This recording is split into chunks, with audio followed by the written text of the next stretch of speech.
L'arrivée de renforts militaires français en Côte d'Ivoire, tout faire pour assurer l'éventuelle évacuation des ressortissants français si nécessaire, une communauté de 20 000 personnes. Les élections législatives en Allemagne, climat de grande confusion. Chacun des candidats est tour à tour donné gagnant ou perdant selon les projections. Le suspense entre le sortant Gerhard Schröder et le conservateur Stoiber. La France se qualifie pour la finale de la Coupe Davis grâce à la victoire de Sébastien Grosjean. La finale se jouera en novembre prochain. Théâtre avec un duel de choc Weber-Bruel sur la scène de la Madeleine dans le Limier, un face-à-face machiavélique qui marque le retour au théâtre après 17 ans de Patrick Bruel sur les planches. Patrick Bruel et Jacques Weber qui sont invités de ce journal. Madame, Monsieur, bonsoir. L'Allemagne ne sait pas à l'heure qu'il est le nom de son nouveau chancelier. Un climat de confusion extrême amène depuis la fermeture des bureaux de vote à 18 h une multitude d'informations contradictoires, donnant victorieux le chancelier sortant Gerhard Schröder et la coalition des Verts, alors qu'au même moment c'est son rival, le conservateur Edmund Stoiber, qui sable le champagne. Un suspense qui risque de durer tard dans la nuit. Paul de Genève. À chacun sa part, et la part est égale. Sur ces estimations de la télévision allemande, les socialistes de Schröder seraient battus de 5 voix par les conservateurs de Stoiber. Mais chacune de ces grandes forces est en coalition, les conservateurs avec les libéraux, les socialistes avec les Verts. Et dans ce cas, ce serait Schröder qui serait en tête. Confusion donc pour le moment en Allemagne, d'autant qu'Helmut Stoiber, le leader conservateur, a déjà déclaré qu'il avait gagné ces élections. La seule chose qui soit sûre, c'est que son parti, la CDU, est devenu le parti le plus important d'Allemagne. Mais comme il n'a pas la majorité absolue, tout va se jouer dans les alliances avec les petits partis. Les premiers résultats officiels provisoires ne devraient pas être connus avant minuit. Et en direct de Berlin, à l'intérieur du siège du parti de Gerhard Schröder, nous vous retrouvons, Patrice Romden. Quelles sont les dernières estimations dont vous disposez? Toujours aucune certitude? Toujours aucune certitude, toujours la confusion, toujours la tension. Béatrice, il y a exactement 2 minutes ici, on a entendu un grand cri. Car pour la première fois depuis le début de la soirée, eh bien, des estimations donnaient 300 sièges de députés aux conservateurs et aux libéraux réunis. Et ces 300 sièges-là, figurez-vous que c'est pile poil la majorité. Donc si les estimations ne bougent pas, Edmund Stoiber pourra entrer à la chancellerie. Mais on l'a vu depuis le début de la soirée, ça n'arrête pas d'évoluer. Il y a exactement 5 minutes, c'était Gerhard Schröder qui conservait la chancellerie. Alors en effet, situation plutôt inédite avec un candidat qui annonce avoir gagné. C'est donc le cas d'Edmund Stoiber qui dès 19 h lui célébrait sa victoire. Comment est-ce qu'on peut décoder? Alors évidemment, Edmund Stoiber est apparu sur les écrans de télévision dès 19 h pour dire on a gagné. Au moment où il disait ça, il ne rentrait pas à la chancellerie car il avait seulement avec ses alliés 297 sièges alors que la majorité est à 300 sièges. Cela étant dit, on peut décoder l'affaire en disant que son parti effectivement a gagné dans la mesure où il obtient près de 4 points de plus qu'il y a 4 ans, alors que parallèlement, dans le même laps de temps, le parti de Gerhard Schröder baisse de 3 points. En tout cas, Edmund Stoiber, pour l'instant, à l'heure où je vous parle, peut rentrer à la chancellerie. Et si jamais ça change et que c'est Gerhard Schröder qui conserve la chancellerie, il le devra avant tout à ses alliés verts et à Joschka Fischer. Merci Patrice Romden. Partons maintenant en Bavière pour voir comment on votait aujourd'hui dans ce land de fief du chrétien-démocrate Edmund Stoiber, où son état-major vit avec suspense les derniers résultats. Envoyés spéciaux à Munich, Anne Ponsinet, Christian Leroux. Dès 18 h, la télévision souffle le chaud et le froid sur les partisans de Stoiber.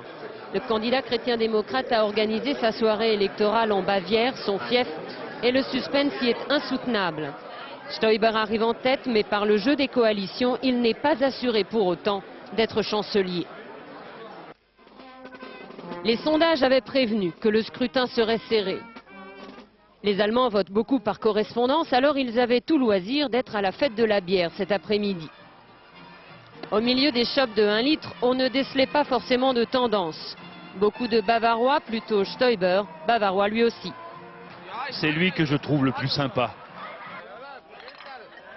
Mais aussi des touristes venus du Nord, plutôt Schröder. Moi je pense que la situation politique était sur la bonne voie et qu'elle continuera de s'améliorer. Dans les bureaux de vote de Munich, on rencontrait des électeurs convaincus depuis fort longtemps. Je les vois faire au gouvernement depuis 4 ans. Et c'est ça qui a déterminé mon vote. Et d'autres qui ont nourri jusqu'au dernier moment les rangs des indécis et que les polémiques de fin de campagne, notamment sur la question de l'Irak, ont influencé. J'ai suivi les développements de ces dernières semaines dans les médias. Et j'ai choisi la meilleure solution à long terme. Je me suis décidé ce matin. Ce soir, en attendant les résultats définitifs, la seule certitude que l'on ait est que ce scrutin est bel et bien le plus serré de toute l'histoire de la République fédérale allemande. En France, 10 ans après les meurtrières inondations de Vaison-la-Romaine qui ont fait 46 morts, cérémonie commémorative aujourd'hui, dépôt de gerbes et mini-concert de piano interprété par les petits-enfants d'une victime. Une manifestation volontairement intimiste. Apparemment, la ville s'est remise de ses blessures. Il est vrai que depuis 10 ans, on a tout fait pour éviter une nouvelle catastrophe. De nombreux aménagements ont été mis en place. Le lit de la rivière a été élargi et les berges renforcées. Désormais, le traumatisme s'estompe. Sébastien Leguet et Virginie Travers ont suivi une famille de retour sur les lieux du drame pour la première fois depuis 10 ans. Ce jour-là, Louvèze était entré dans une colère noire, emportant des maisons, des hommes, à Vaison-la-Romaine. Avec leurs 2 enfants, Franck et Nathalie Laudrin s'étaient réfugiés sur le toit de la cafétéria où ils travaillaient.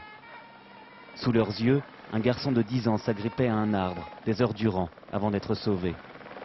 Sous leurs yeux, un ami disparaissait dans la rivière. Pour tenter d'oublier, ils ont déménagé à 20 km. Aujourd'hui, ils reviennent avec leur fils et leurs voisins de l'époque. Et les fameux arbres, là où il y avait le gamin. C'est la première fois depuis 10 ans. C'est là, c'est cet arbre-là. Donc c'est dans cet alignement-là qu'on était. Dans ce parc, il faut imaginer un lotissement de 70 maisons, rasées après la crue. Et quelques petits repères là qui me font dire que c'était là, mais encore maintenant, là, sans certitude, quoi. J'ai du mal à expliquer, par exemple, à mon fils, voilà, ta maison était là. Avant, il y avait une maison ici qui a été emportée par Louvèze. Je me dis tout ça, ça me fait tout drôle, quoi. Ça fait un peu bizarre. Franck et Nathalie ont refait leur vie. Ils viennent d'ouvrir un restaurant. Entre eux, en 10 ans, ils ont parlé le moins possible de la catastrophe. Et nous, en ce qui me concerne, le fait de ne pas revenir, le fait de ne pas en parler, ça a aidé à aller de l'avant, à poursuivre, à faire d'autres projets. Après la catastrophe, Franck est devenu pompier volontaire, s'était dit-il dans la logique des choses. Mais il n'a pas encore eu l'occasion de lutter contre l'eau. Si un jour vous travaillez sur une inondation? Je pense qu'il y aura de la force dans l'âme. Je pense que les forces seront décuplées ce jour-là, oui. Pour Franck, cette nouvelle vocation est presque une revanche personnelle. Car son pire souvenir, c'est le sentiment d'impuissance qu'il a éprouvé ce jour-là. 30 000 personnes en Ardèche ne peuvent utiliser l'eau potable qu'avec précaution. Les analyses de la DAS sont mises en évidence. Une présence bactériologique supérieure aux normes. Ceci concerne la ville d'Aubenas et quelques communes. Parmi les mesures envisagées par le gouvernement pour faire des économies, mesures qui devraient être annoncées cette semaine, il y a l'augmentation du prix du tabac, mais aussi la décision de ne plus rembourser certains médicaments dont l'efficacité est jugée insuffisante. Isabelle Quintard, Blaise Grenier. Donc c'est des médicaments tels que le magnésium, tout ce qui est pour la digestion, les pansements gastriques. Les médicaments montrés par cette pharmacienne seraient dans la ligne de mire du gouvernement. Leur remboursement par la sécurité sociale pourrait être aujourd'hui remis en cause. Ce sont des médicaments qui sont en circulation depuis de très nombreuses années, donc qui ont été étudiés et qui ont obtenu une autorisation de mise sur le marché, ce qui veut dire qu'ils sont efficaces. Justement non, l'efficacité de certains médicaments avait été jugée insuffisante. Il s'agit des produits qui soignent le rhume, les maladies artérielles, les jambes lourdes ou bien encore les troubles digestifs. Ne plus les rembourser, Martine Aubry l'avait rêvé, mais c'est Jean-François Mattei qui pourrait le faire, contraint à faire des économies. Au regard du trou de la sécurité sociale, près de 2,4 milliards d'euros, le gouvernement doit frapper fort. 18% des médicaments seraient concernés. À la clé, peut-être un nouveau bras de fer avec les laboratoires. Mais l'enjeu est de taille. Chaque année, l'assurance maladie dépense 15 milliards d'euros pour la pharmacie. Comme depuis hier, les sans-papiers se pressent par centaines au théâtre Gérard Philippe de Saint-Denis pour se faire recenser et remplir des dossiers de régularisation. Une mobilisation qui ne faiblit pas. Marie-Pierre Samitier, Philippe Quéroux. Record d'affluence aujourd'hui au théâtre Gérard Philippe. Plus d'1 millier de sans-papiers sont venus remplir les formulaires de demande d'asile qui sont destinés à la préfecture. Ceux-là sont algériens. Ils sont arrivés il y a quelques mois en France. Moi, je suis cadre dans mon pays. J'étais chef de service jusqu'à 2001. J'ai quitté mon pays. Ce n'est pas par plaisir. Désormais très organisée avec son service d'ordre et ses 40 bénévoles, la coordination 93 a noté l'affluence record des ressortissants d'Afrique noire, en particulier du Sénégal et du Mali. Et ce matin, vous êtes arrivé à quelle heure? Depuis 4 heures du matin, je suis là. Très nombreux également les Chinois de la région de Zhejiang, au sud de Shanghai. On demande encore une fois à un gouvernement régularisé à des gens qui ne sont pas de papier, qui sont dans une situation impasse et pourtant ils travaillent. Contrairement à son prédécesseur, Nicolas Sarkozy s'est engagé à réexaminer au cas par cas les dossiers présentés par la coordination. Il y en aura près de 3000 pour ce week-end. Nicolas Sarkozy, invité il y a quelques instants de nos confrères RTL Le Monde, a annoncé qu'il se rendrait jeudi prochain à Sangatte pour installer des policiers britanniques. En même temps, il y aura réciprocité avec des policiers français en Grande-Bretagne pour des contrôles. Nous l'écoutons. En 4 mois, on a changé les conditions de l'exercice de la sécurité à nos 4 frontières, avec la Belgique, avec l'Italie, avec l'Espagne, avec l'Allemagne. On a mis en place des patrouilles communes. On a mis en place des commissariats communs qui commencent à apporter des résultats. Le 26 septembre, je serai de nouveau à Sangatte avec le ministre de l'Intérieur britannique pour mettre en place des policiers britanniques à Sangatte et au pourtour, mais on installera des policiers français à la gare de Waterloo pour faire des contrôles. L'arrivée de renforts militaires français en Côte d'Ivoire pour assurer, si besoin en était, la sécurité de la communauté française. Même si le calme est revenu à Abidjan, les forces de l'ordre sont omniprésentes, le couvre-feu est toujours en vigueur. Et dans le nord du pays, les rebelles tiennent plusieurs villes, dont celle de Bouaké, dans laquelle vivent quelques 600 ressortissants français. Consigne leur a été donnée de ne pas sortir de chez eux et l'on s'attend à une offensive de l'armée régulière pour reprendre le contrôle. Reportage de nos correspondants Éric Meunier, Bruno Géraudon, Frédéric Ranck. Ils sont arrivés à Abidjan dans la nuit et ce matin.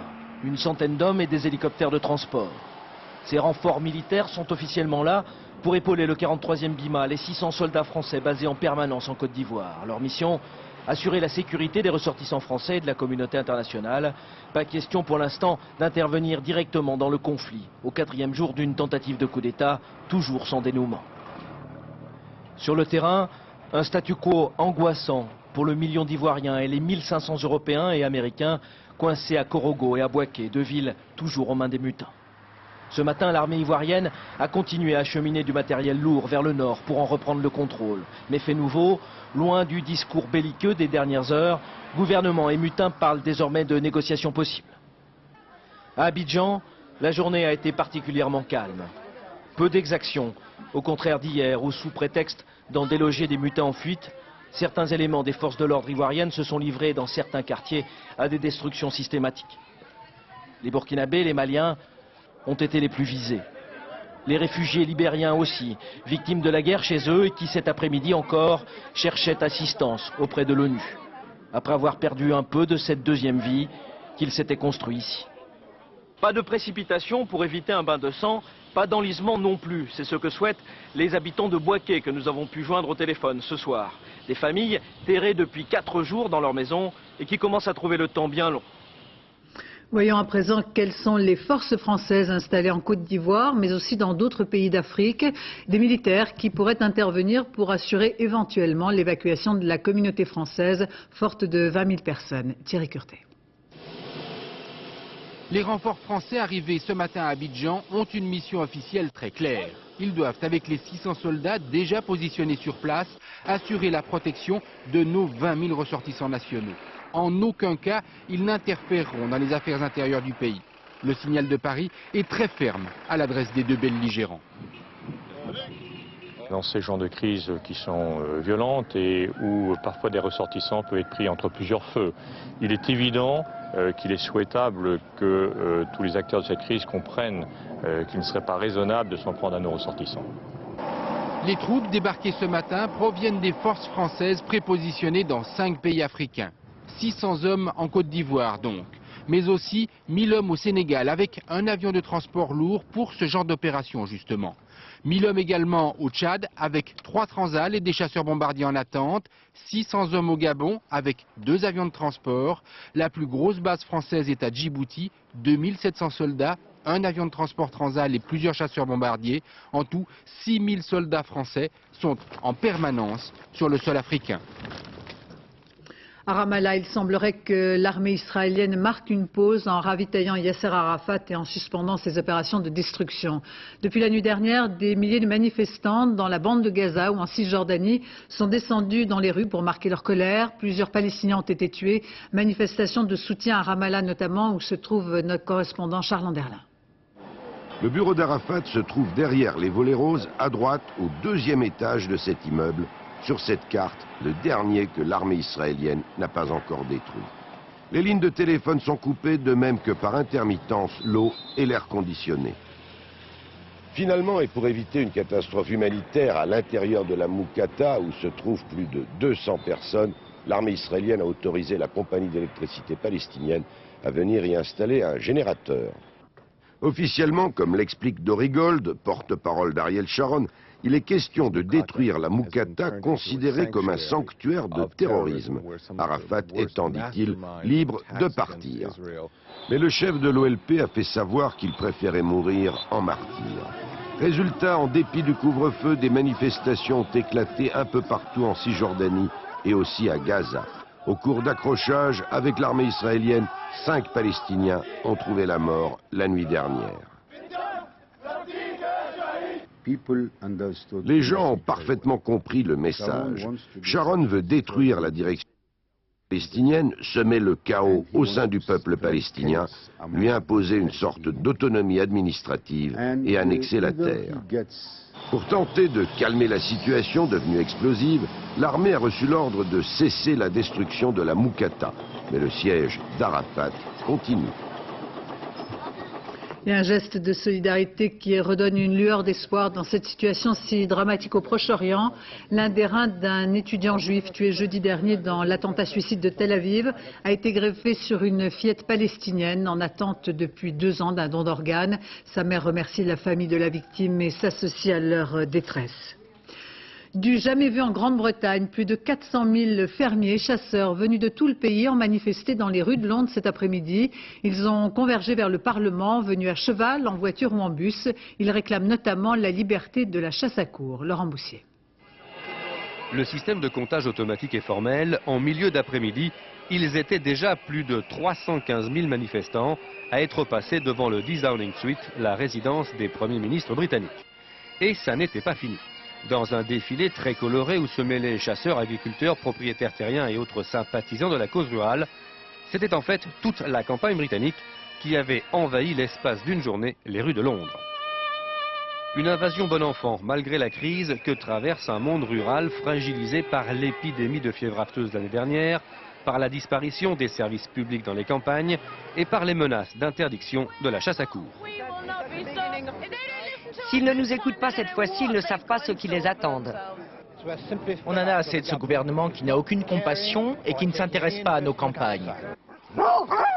Si c'est la question sensible de la chasse à courre qui mobilise le plus, c'est en fait tout un mode de vie et de tradition qui se sent menacé. Hier, dans le Sussex, alors qu'avaient lieu les premières chasses d'automne, tous ne pensaient qu'à la manifestation d'aujourd'hui. Nous allons montrer au gouvernement d'une façon pacifique qui nous sommes et qu'ils ne peuvent pas continuer à nous ignorer. Nous pourrions très bien manifester à Londres dans la semaine et bloquer complètement la ville. Et de rappeler qu'ici, la chasse finance quelques 15 000 emplois directs et selon ses partisans, participe à l'équilibre naturel. Cible numéro 1 de cette manifestation, Tony Blair, accusé de négligence envers les zones rurales. Cuba frappé de plein fouet à l'ouest de l'île par un ouragan baptisé du nom d'Isidore, pluie diluvienne, des vents à 100 km/h. L'état d'alerte est maintenu. 250 000 personnes ont été évacuées des côtes les plus exposées. L'ouragan, en se déplaçant, se renforce et menace désormais le Mexique. Il a commencé à balayer les côtes du Yucatan, entraînant l'évacuation des habitants.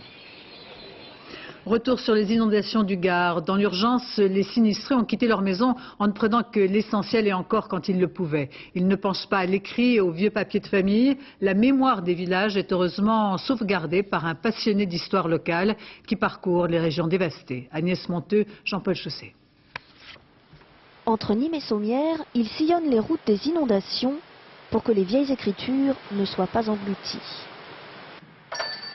Ces férus de vieux documents ont l'habitude de restaurer les livres. Depuis les inondations, ils croulent sous le travail. Cette dame, par exemple, a fait appel à leur service. Il faudrait mieux du papier blanc.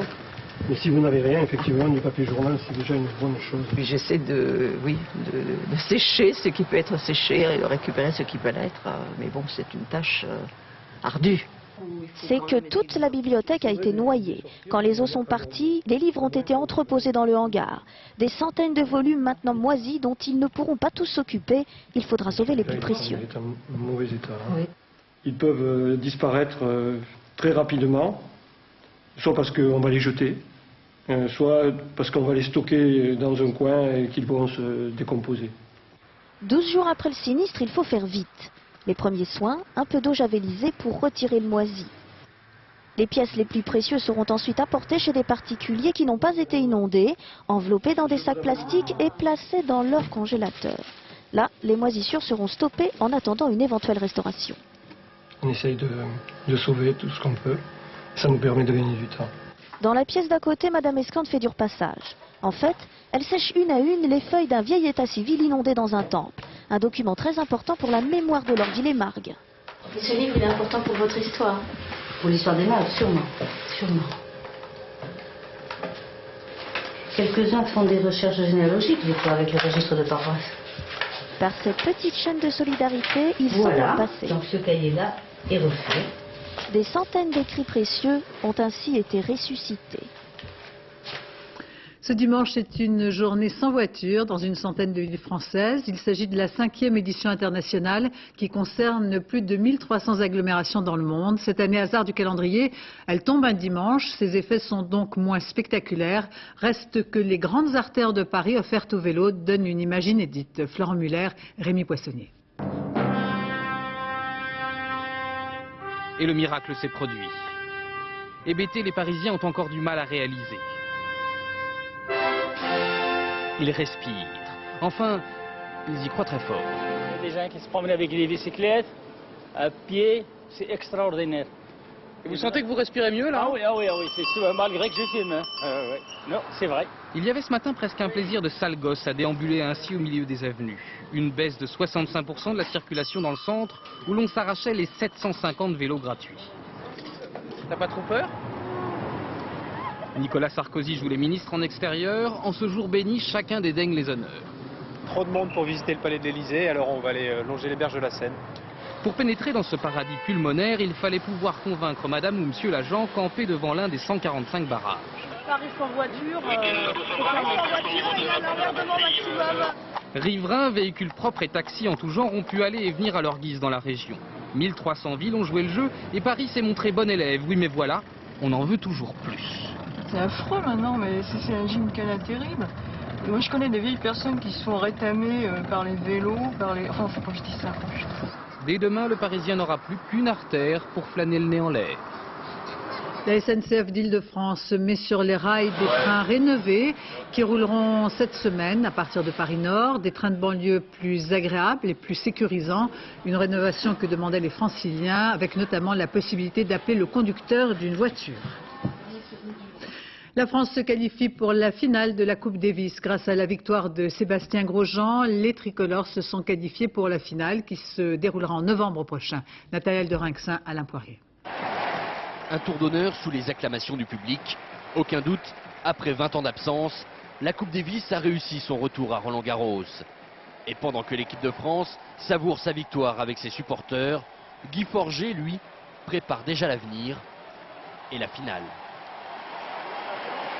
Si jamais ce match se joue à Paris, ce qui est possible, est-ce qu'on pourra compter sur vous? Du fond du cœur, merci encore, on vous aime. Pour que la fête soit réussie, l'équipe de France y a mis tout son cœur. Dès le début de la matinée, Sébastien Grosjean se joue d'Andy Roddick. l'Américain visite le court central. Le Français est dans un bon jour. En finesse, Grosjean remporte le premier set. Tout se passe pour le mieux jusqu'à cette chute dans la deuxième manche. Une petite entorse qui relance le match et l'Américain. J'ai eu un petit peu peur sur le coup, mais je crois que le strap m'a bien tenu la cheville et j'ai pu progressivement retrouver de bonnes sensations sur le court. Malgré sa blessure, Grosjean se bat comme un diable. Roddick remporte le deuxième set, mais au prix d'un gros effort.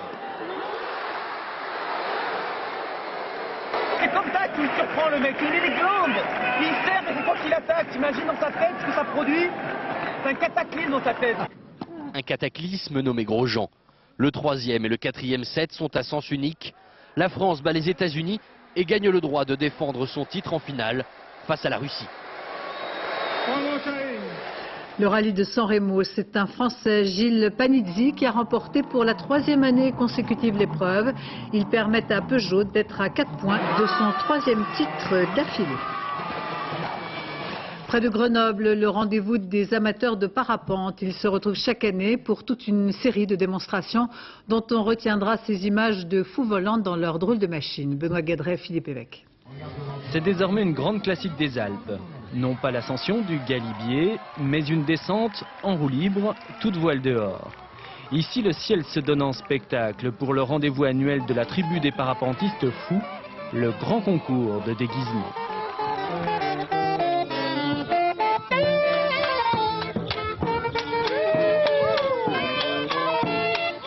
Je suis un cédésien de la planète CD de la galaxie Rome. L'objet du concours, faire voler tout ce qui ne vole pas. Le choix est sans limite, pourvu qu'il y ait la sensation. Je suis malade, mais je me soigne. Et vous êtes vraiment malade? Malade de parapente, oui. Ou comment prendre son pied en volant. Mais ne s'envole pas qui veut, le dinosaure par exemple. Le vol, à mon avis, ça va bien se passer. Par contre, le décollage, je sais pas. Celui-là ne tournera pas dans un film de Spielberg. C'est quoi la difficulté pour décoller? C'est de décoller. Effectivement, et il n'est pas le seul. La chute fait partie du spectacle, mais à l'applaudimètre, ce sont ceux qui quittent le plancher des vaches qui l'emportent. Qu'ils se fassent mousser n'est pas pour déplaire, qu'ils soient tenaces comme le dinosaure, et le public est comme dans un nuage.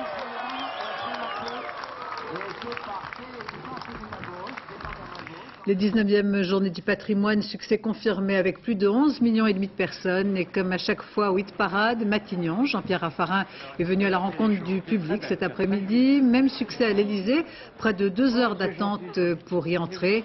Enfin, grande curiosité à la Banque de France, c'est aussi une partie du patrimoine culturel national. Dans un style beaucoup moins classique, la visite en bus du périphérique parisien. Cette année, les journées du patrimoine sont axées sur le thème des transports. Christophe Hérault, Grégory Vasseur. Merci de vous être levé aussitôt. Ceci n'est pas un quart de touristes en balade à Paris. Mais les 50 visiteurs ambulants du périphérique parisien. Ils vont ainsi tourner en rond sur les 35 km de bitume pour une insolite journée du patrimoine et pour enfin voir ce que l'on a sous le nez dans les embouteillages quotidiens.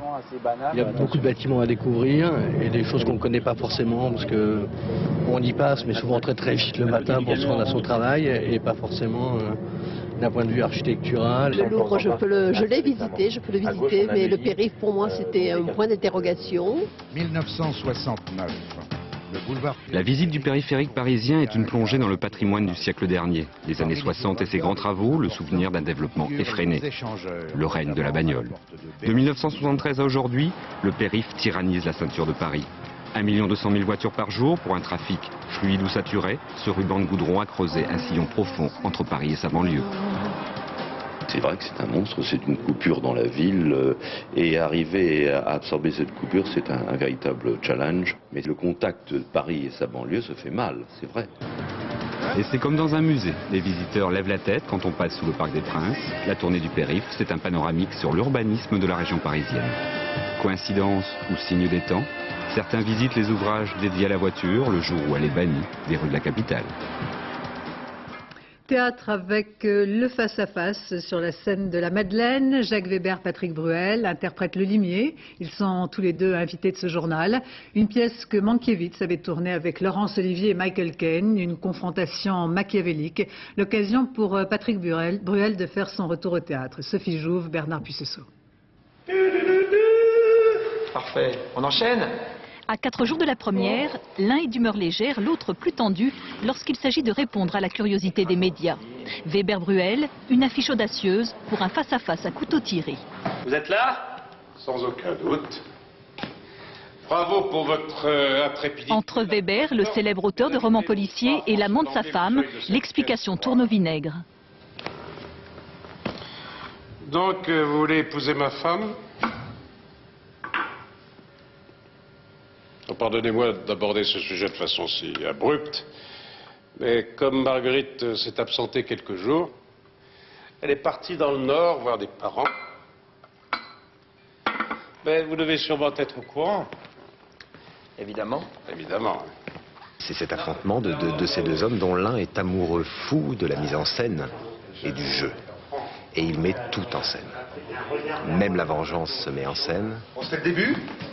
Après 18 ans d'absence au théâtre, Patrick Bruel réapprend le rythme de la scène. Et le début de Jacques, évidemment. Avec la complicité active de son partenaire. Soyons précis et efficaces. Donc, sans aucun intérêt, il lui carrément dû couper la parole. Donc, sans aucun intérêt pour l'élite éclairée de ce pays. Un 7 partout ? Ah non, certainement pas. Ah non. Votre jeu était de loin supérieur. Moi, je n'ai fait que vous taquiner quelques instants en vous laissant imaginer la prison. Vous m'avez fait mourir de peur. Oh là, comme t'es beau. Fixer leur duo dans les mémoires, en jouant de leurs différences, c'est maintenant leur vœu le plus cher. On répète cette pièce. On y va. Allez, go. On est parti. Patrick Bruel, Jacques Weber, bonsoir. Bonsoir. Je vous ai vu en répétition, comme dans le reportage. La première sensation qu'on a, c'est une équipe soudée, par en tout cas le même plaisir de jouer. Oui, une vraie complicité, mais pour jouer des gens aussi différents que ceux que l'on joue, il faut être très complice. Justement, qu'est-ce qui vous rapproche alors que tout au départ semble vous séparer, Patrick Bruel? Ce qui nous rapproche, c'est le plaisir de se retrouver. C'est l'admiration que j'avais que j'ai pour Jacques Weber, l'envie de jouer avec lui depuis très longtemps, et puis de me sentir extrêmement flatté, extrêmement sécurisé, de savoir qu'un homme et un acteur de sa trempe ait envie de partager avec moi une aventure aussi importante. Et moi, c'est pareil. Alors, c'est pareil. Vrai, alors, sans flagornerie, Patrick, vous ne connaissiez ni l'un ni l'autre personnellement? Un petit peu. Un petit peu. Qu'est-ce que vous avez découvert l'un sur l'autre? Qualités, mais défauts aussi? Ah, défaut, pour l'instant, j'en vois pas trop. On est dans le phénomène de cristallisation qu'il y a toujours pendant les répétitions. Dans ce qu'il y a de formidable, c'est que c'est une pièce qui nous permet de mettre en jeu nos oppositions à nous. C'est-à-dire que moi, je suis réellement, même parfois d'une façon un peu trop appuyée, légendaire, un homme de théâtre. Et puis Patrick, c'est un homme de scène, mais surtout un homme du cinéma et un homme de la chanson. Mais ce qu'il y a de formidable, c'est que si moi, j'appartiens un peu au romanesque et à l'imaginaire, et je joue un personnage qui écrit des romans et qui ne vit que de ça, qui ne vit que de leurre et de chimère, eh bien on peut dire que Patrick, lui, joue d'abord un Italien, un Latin, moi je joue un Celte, et j'adore la Bretagne, ça tombe bien, et il joue un homme très concret, et c'est ce rapport entre quelque chose de concret et d'imaginaire qui est bien. Qu'est-ce que vous allez chercher en retournant sur les planches, en retournant au théâtre? D'abord, quelle sensation que vous n'aviez peut-être pas en concert ou devant les caméras? Avant tout, le plaisir de retrouver ces sensations que j'avais connues dès 1981 dans la pièce de Pierrette Bruno, Le Charivari. Puis ensuite, avec la pièce de Maria Pacôme, on m'appelle Émilie. Depuis, j'en avais pas refait, mais j'ai beaucoup passé de temps dans les théâtres. J'ai vu beaucoup de pièces, j'y étais là, ça fait partie de mon quotidien. Et puis j'ai fait savoir à un moment donné à des amis, directeurs de théâtre, metteurs en scène, que j'avais envie d'y revenir. Mais besoin de vous mettre en danger tout de même? Alors, oui, c'est pas le besoin de se mettre en danger, parce que les gens me disent, bon, tu prends un risque. Je dis oui, mais le plus gros risque dans notre métier comme dans la vie, c'est de pas en prendre, forcément. Et c'est vrai que j'ai envie d'aller vers... Si j'ai envie d'aller au théâtre, c'est pour me mettre un petit peu en danger, c'est pour faire une pièce qui soit un petit peu plus difficile que quelque chose voilà, j'ai envie de quelque chose de fort, qui va demander en tout cas un travail, qui demande un effort, qui demande quelque chose. Puis là, la pièce est passionnante. Jacques Weber, est-ce que parfois vous enviez la fraîcheur de Patrick Bruel au théâtre, parce que en fait votre expérience peut paraître comme une forme de handicap par moment? Ah non, non, non. Ce que j'aime beaucoup, c'est le dialogue qu'il peut y avoir entre, non pas de l'inexpérience, mais quelque chose d'un petit peu neuf chez lui, et puis quelque chose d'un peu patiné chez moi. Mais ce dialogue-là, il me plaît beaucoup. Alors, ça fait que... Et en plus, Didier Long, qui est notre metteur en scène, joue beaucoup là-dessus. Il y a une confraternité entre nous trois, que je trouve absolument formidable. Une circulation de liberté qui nous permet d'imaginer et travailler de façon formidable. Est-ce que vous craignez, Patrick Bruel, qu'on vienne vous voir au théâtre pour de mauvaises raisons, exclusivement pour Bruel? Qu'on vienne me voir pour Bruel n'est pas forcément une mauvaise raison. Qu'on vienne me voir en... Oui, on s'attend à ce que je chante, non, ça c'est une mauvaise raison, ça c'est sûr. Non, on vient me voir et on vient me voir dans une pièce très solide, très puissante. J'ai évidemment la sensation de devoir être à la hauteur. J'ai envie de bien faire, j'ai envie d'abord de séduire mon premier spectateur qui est mon partenaire. J'ai très envie de voir dans l'œil de Jacques, et c'est ça qu'il y a eu hier dans la répétition qui m'a beaucoup plu, c'est que j'ai vu dans son œil à un moment donné un étonnement, et je cherche ça, je cherche cet étonnement. J'ai envie de l'étonner lui, d'étonner mon metteur en scène, et ensuite bien sûr d'étonner le public. Et quelle critique, quelle appréciation serait la plus élogieuse pour vous? Celle que vous aimeriez en dehors de voir l'étincelle dans l'œil de Jacques Weber? De voir l'étincelle dans l'œil du public, de voir que les gens sortent de la salle conquis par l'histoire qu'on leur a racontée. Et ça, c'est une sensation. Et qu'ils soient séduits par le rebondissement extraordinaire qu'il y a dans cette pièce. Parce que c'est ça qui est important. Ça, on va pas le raconter. Il y a un grand secret dans cette pièce, et c'est vrai. C'est lui qui me rappelle toujours de ne rien dire. Parce qu'on peut comparer le suspense policier de cette histoire à celui de Usual Suspect ou à celui du Sixième Sens. Et c'est vrai que si les gens sortent de la salle en disant à leurs amis, allez-y, mais je vous dis rien, on aura réussi ce pari-là. Ça, c'est très important. Merci à tous les deux et bonne chance donc jeudi prochain sur la scène du Théâtre de la Madeleine. Merci. Ainsi se termine ce journal. Dans un instant, la météo Nathalie Riouet. 20h55 urgence, 0h10 le dernier journal Laurence Piquet. Demain à 7h40 dans les 4 vérités, Françoise Laborde recevra en duplex de Berlin Brigitte Sauzet, conseillère de Gerhard Schröder. 13h le journal Daniel Bilalian. 20h David Pujadas. Et en deuxième partie de soirée, mots croisés, Arlette Chabot reviendra sur la libération de Maurice Papon avec une question: y a-t-il une justice à 2 vitesses? Je vous remercie de votre attention. Excellente fin de soirée sur France 2.